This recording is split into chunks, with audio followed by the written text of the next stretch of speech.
Bom, eu sou o Sérgio, sejam bem-vindos mais uma vez ao meu canal. Talvez eu poste em outras redes sociais, mas aqui é o foco principal. Aqui eu falo sobre a vida, em correlatos de como a gente pode viver de uma forma mais leve, tranquila e serena, através do que a gente entende sobre nós mesmos. Eu demarquei algumas coisas aqui em relação ao que eu estou estudando e gostaria de passar a vocês. Se a gente entende que a vida é um jogo, como que a gente pode jogá-lo da melhor forma possível?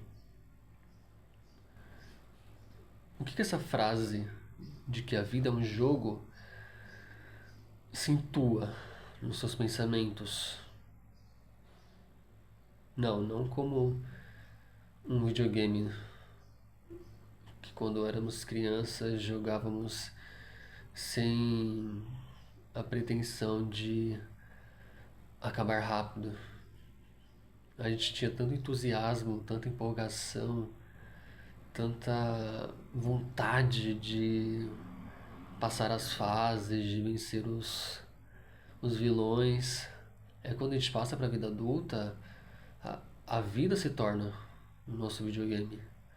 E as pessoas, o mundo externo, se tornam os vilanescos, os desafios, os obstáculos.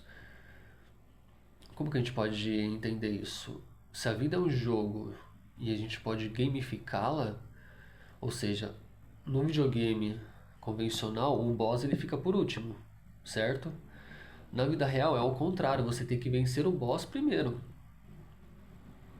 Colocamos isso em criar um negócio, criar um relacionamento, criar uma estrutura familiar, consolidar uma carreira.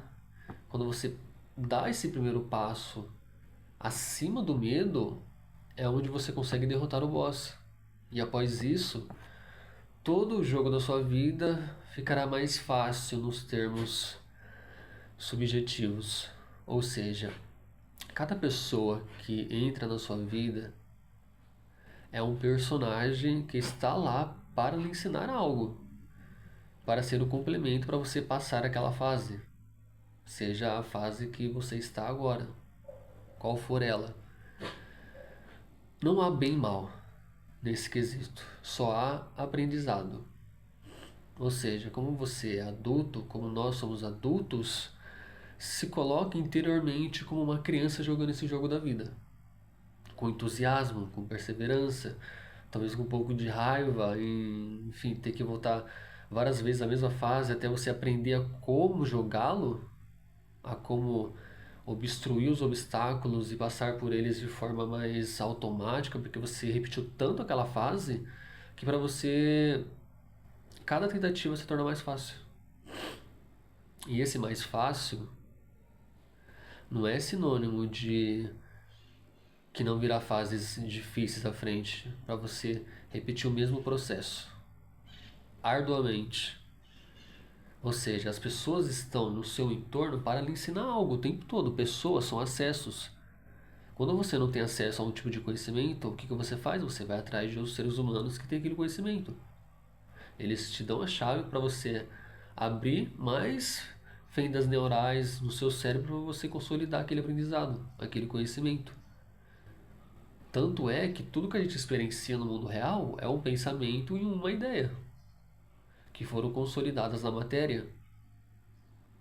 Há mais um ponto. Tudo que você lê, tudo que você ouve e assiste, você subconscientemente está absorvendo tudo aquilo. Ou seja, você vai se tornar tudo aquilo que rege a sua atenção. Tudo que você coloca a sua atenção em foco expande. Isso para o lado positivo, para o lado negativo. É sempre um pêndulo. Ou seja, a estabilidade ela não existe. Porque se você está em um estado estável, algo está errado. Isso entra muito na lei da entropia. O universo ele tende ao caos e à desordem o tempo todo. Vamos colocar um exemplo: exercício físico. Se você só faz exercício físico uma vez na semana e espera ter um corpo estruturalmente forte, você não vai ter. Porque é um degrado. Ou seja, se você não manter a constância naquilo, quando você para por um tempo, aquilo volta ao seu estado basal. Você volta a estaca zero. Porque a vida é uma constante, ela não para, ela progride, ela evolui, ela avança o tempo todo. E se nós somos a natureza, se fazemos parte dela, temos que agir mecanicamente como ela. Eu vou dar mais um exemplo da corrida. Ela é um pouco insatisfatória. Ela é cruel. Se você corre um mês inteiro tentando alcançar um objetivo de talvez correr uma maratona, uma meia maratona, ou estender os seus quilômetros, você o faz por um mês. Mas quando você para por uma semana e tenta voltar ativa novamente, o sofrimento vai ser o triplo. É como se você tivesse nunca feito aquela programação de treino, aquela rotina de treino. Você volta novamente a estaca zero. Ou seja, em relação à lei da entropia, é isso. Se você para, você deflagra. Você volta ao zero. Você tem que começar tudo de novo. Por isso que é importante manter a constância. Se você fala que vai estudar por uma hora, mas você percebe que não tem esse tempo no dia porque seu dia está muito corrido, diminua para 30 minutos, 20 minutos. A questão é você criar uma frase âncora, como por exemplo, feito é melhor que perfeito. Ou apenas faça, porque esse fazer te traz autoconfiança de que você manteve o compromisso com você mesmo, independente das circunstâncias, dos meios. Você o fez, só o fez, sem a perfeição. Porque o estágio de perfeccionismo ele é muito datado do ego. Ou seja, o nosso ego é o nosso purgatório.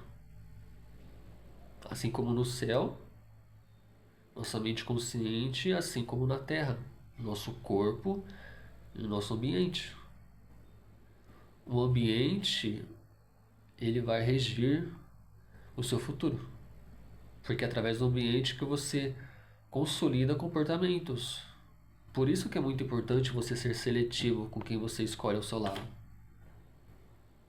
Não é só porque é cientificamente comprovado que você é a rédea das pessoas que estão à sua volta o tempo todo. Porque o nosso corpo, ele grava tudo, muito antes do cérebro perceber.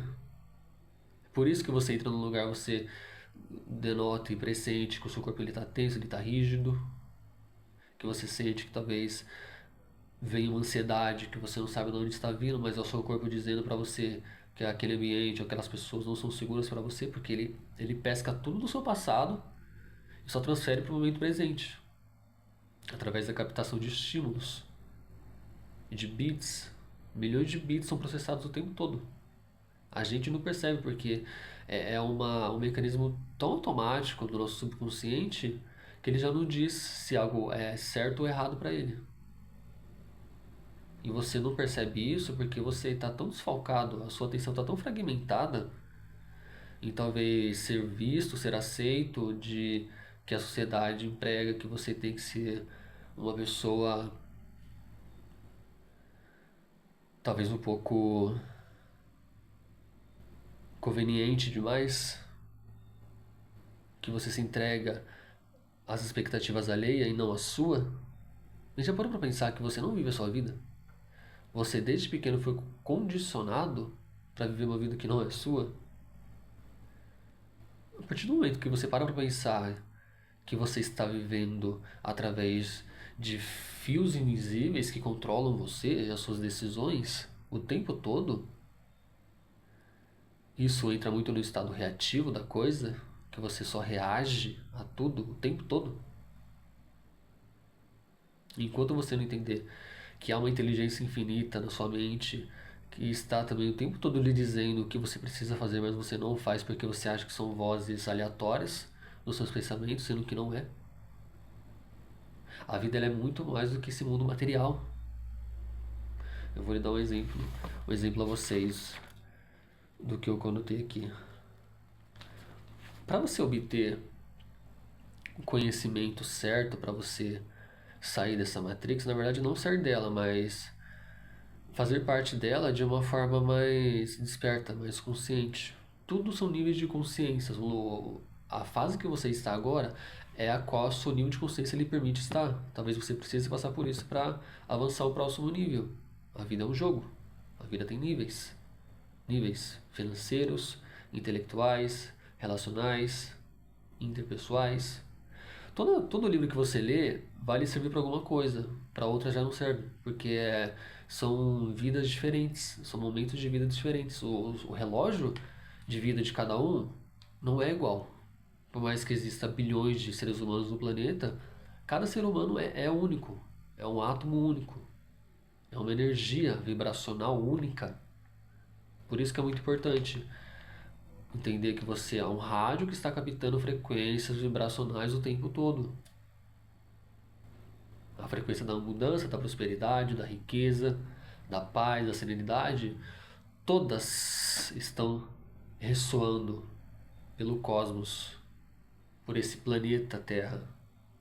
Mas quando você está sintonizado com uma baixa frequência de escassez, enquanto a da abundância está ativamente a todo momento à sua volta, mas você não consegue captar por conta dessa baixa frequência, outras pessoas que conseguem elevar o seu nível de frequência quase que instantaneamente, elas puxam aquilo para elas. E aquilo não vem para você, mas está lá.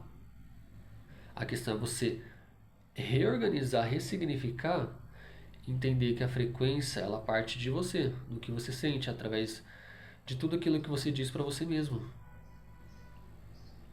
O nosso universo elemental, tudo que você experiencia, vive e sente, nada mais é do que uma experiência da mente. Porque você só sabe que está vivo por conta disso. Você só consegue se dialogar por conta disso. Você só consegue enxergar as coisas por conta disso. O nosso cérebro não é um parasita que está nos controlando.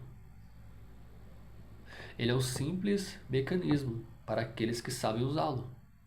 E como você pode usá-lo? Entendendo o seu cérebro, estudando sobre ele. Não apenas sendo refém das casualidades do mundo, de entender que você é a causa e através da sua causa os efeitos acontecem, sendo eles positivos ou negativos. O ponto é que se você não consolidar e reafirmar suas crenças que foram impostas a você, a vida não vai mudar. Porque a vida é você. Ou seja, se você está num determinado ponto da sua vida, você entende que tu és o autorresponsável por tudo isso, é aí que tem que vir aquela grande capacidade de mudança. Se tudo depende de mim, então vamos mudar a partir de mim mesmo. Seja estudando mais, seja se exercitando com mais consistência e foco, entendendo que foco é o seu superpoder, a atenção é o seu bem mais valioso. Isso é usado desde a Grécia Antiga. Eles entenderam que a atenção é a moeda de troca mais valiosa do ser humano. É por isso que você sente que, por mais que esteja, nos termos entre aspas, tendo um dia produtivo, mas chega ao fim dele e você está totalmente exausto e percebe que não fez nada, é porque a sua atenção ela está espalhafatosa por todos os estímulos externos. Esse bombardeio constante de informações o tempo todo. Você consome muita coisa, mas digere pouco. E em relação a você não conseguir respeitar a sua biologia, o descanso, o aprendizado, a neuroplasticidade, ela só acontece no descanso. 7 a 8 horas de sono não é desperdício, é investimento cognitivo. Você está investindo na parte mais saudável do seu cérebro. E ele o tempo todo, junto com o seu corpo, está dizendo a você que você está se sobrecarregando. A indústria da alta performance nos diz que temos que ser performistas o tempo todo, ser entregues o tempo todo, ativamente, com pressa, com corrida. A gente está correndo para quê? É a sua existência, é a sua vida. Assim como os animais, assim como a lua, assim como o sol, Eles sabem o seu momento de agir naturalmente, entendendo que o tempo ele não existe, o tempo ele não é fixo, ele não é linear, e você é uma singularidade dentro desse macro universo, e você é um micro, você começa a perceber: eu sou o que sou, eu sou aquilo que eu já sei que sou. Tudo vem de mim, nada vem fora. Não peça, afirme e se alinhe com a identidade futura que traz as suas recompensas. Tudo é questão de alinhamento, tudo é questão de foco, tudo é questão de você reorganizar a sua bagunça mental. Porque uma mente bagunçada extrai ao mundo externo um mundo bagunçado. E uma mente organizada, da mesma forma, será um mundo externo. Você é o Criador. Se Deus fez o mundo através do pensamento e nós somos Ele, a imagem e benevolência dele, você pode criar tudo o que você quiser. Mas não é de forma passiva, é construtiva, é com ação, é com intenção e com emoção.